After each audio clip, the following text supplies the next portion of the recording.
Are natural inks stinky? I have the answer in today's video.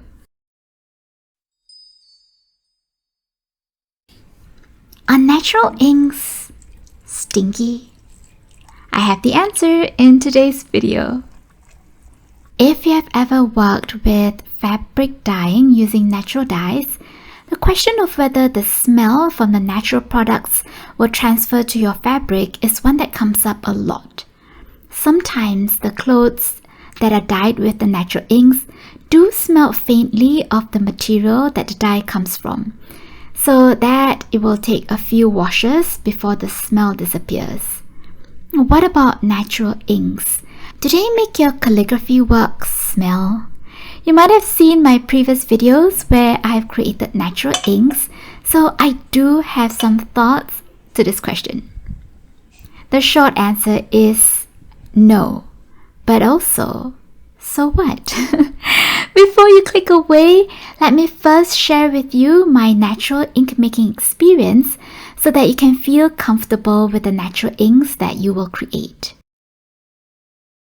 First, when you're using natural inks for calligraphy, the ratio of ink to paper is minuscule. Yes, the watercolor paper does absorb the natural ink, but this is only a small section of the paper. Also, even if we do dip dyeing, I would never recommend that you immerse the paper in the dye solution for longer than a minute because it can disintegrate the paper fibers. This is unlike fabric dyeing, where your cloth will be in the dye bath for hours. So the immersion process is much more prolonged, and whatever existing smells from the natural product is likely to transfer to the fabric. This is not the case for the use of natural inks in calligraphy work. So there's really not much for a strong smell to transfer to your calligraphy piece. If you're enjoying this video so far, do like, subscribe, and hit the notification bell. In the process of making the ink, especially in the heated bath stage process, you can smell the dye solution. Different dye materials give off varying smells. It can be smoky, earthy, or even musty. If you want to know the whole process of how to create natural inks, I have videos taking you through the whole process and a free downloadable playbook for your reference. By the time the inks are filtered and cooled down, I can hardly smell anything. And at the same time, even if it does have a smell, it is something to embrace about these natural inks. After all, some of us buy lilies for our home because of the smell, or use certain essential oils because we enjoy the scent. It makes for a wonderful story about what is natural inks versus synthetic inks.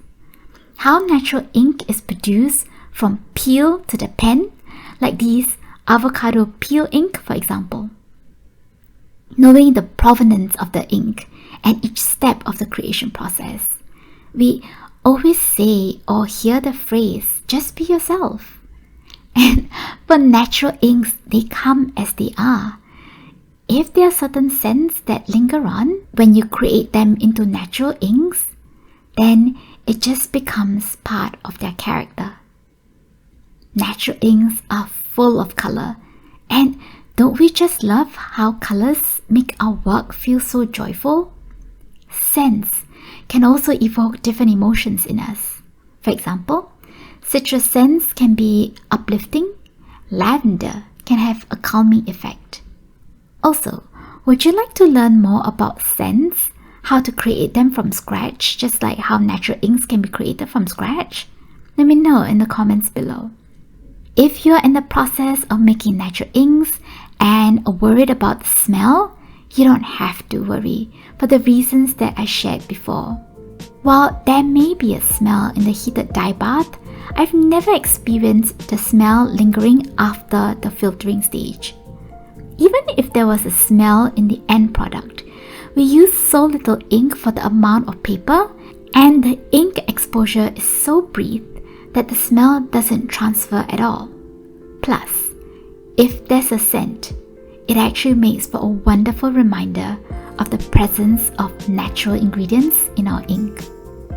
I hope that is reassuring to you. Let me know if you have any other questions about natural inks.